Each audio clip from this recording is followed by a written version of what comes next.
দর্শক আসসালামু আলাইকুম। আদর্শ মানিক নার্সারি থেকে আমি মোহাম্মদ আব্দুল মতিন বলছিলাম।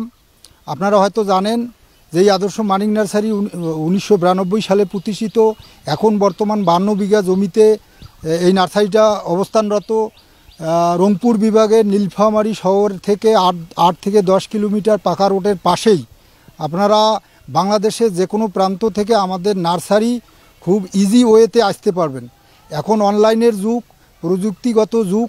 সবাই আসলে রাতের যে খাবার, দুপুরের যে খাবার, এই খাবারটুকু যে খাবারটা পেটে দিয়ে মানুষ দিনাতিপাত করে, পৃথিবীতে বেঁচে থাকে, সেই খাবারটা অনলাইনে অর্ডার দিয়ে ক্রয় করে।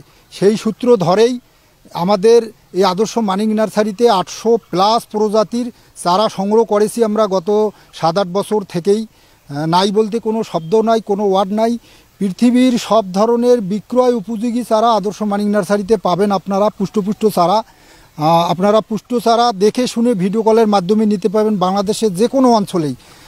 এর পাশাপাশি যে গত 2 বছর থেকে প্রবাসী ভাইরা, শ্রদ্ধেয় প্রবাসী বড় ভাইরা, এরা আসলে দেশের অর্থনীতিতে অবদান রাখার পাশাপাশিও শুধুমাত্র প্রবাসী ভাইরাই কিন্তু বাণিজ্যিক বাগান এবং বিভিন্ন চিপায় চাপায় তারাই গাছ লাগানোর ডিসিশন নিচ্ছে।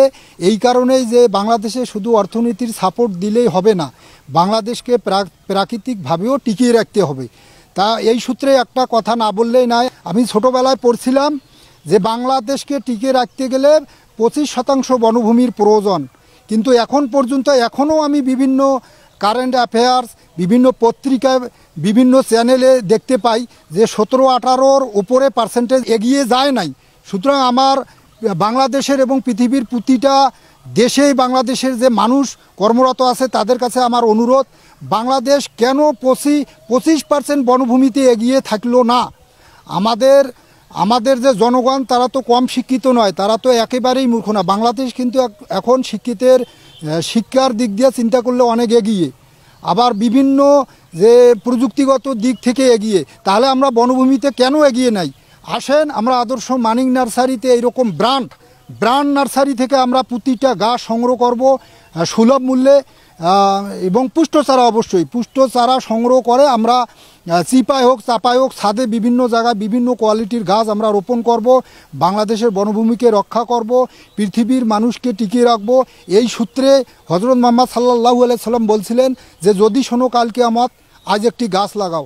সুতরাং এই নবীজির কথাটাকেই যদি আমরা গুরুত্ব দিয়ে প্রতিটা মানুষ চাইলে কিন্তু 2-3টা করে চারা যে কোনো জায়গায় রোপণ করতে পারি।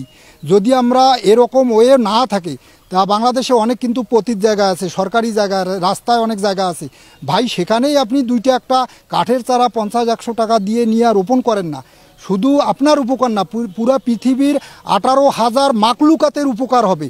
সুতরাং এই গাছকে, গাছের ব্যবসাকে, এই নার্সারিকে, কৃষিকে, পুরা কৃষি জগৎটাকে কোনোভাবেই ছোট করে দেখার আমাদের চিন্তাভাবনা কখনোই করা যাবে না। আপনি 5,000 কোটি টাকার মালিক কোনো কৃষক যদি কোনো ধান চাষ না করে বা কোনো আমরা যে খাই খাদ্যদ্রব্য উৎপাদন না করে জমিতে, কিন্তু আপনার 100,000 কোটি টাকা থেকেও আপনি খাদ্য বগড়ে মারা পড়বেন, এটা কি আপনি বিশ্বাস করেন?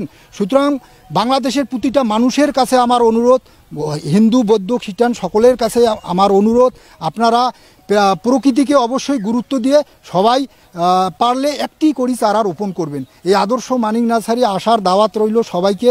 ধন্যবাদ সবাইকে। আসসালামু আলাইকুম।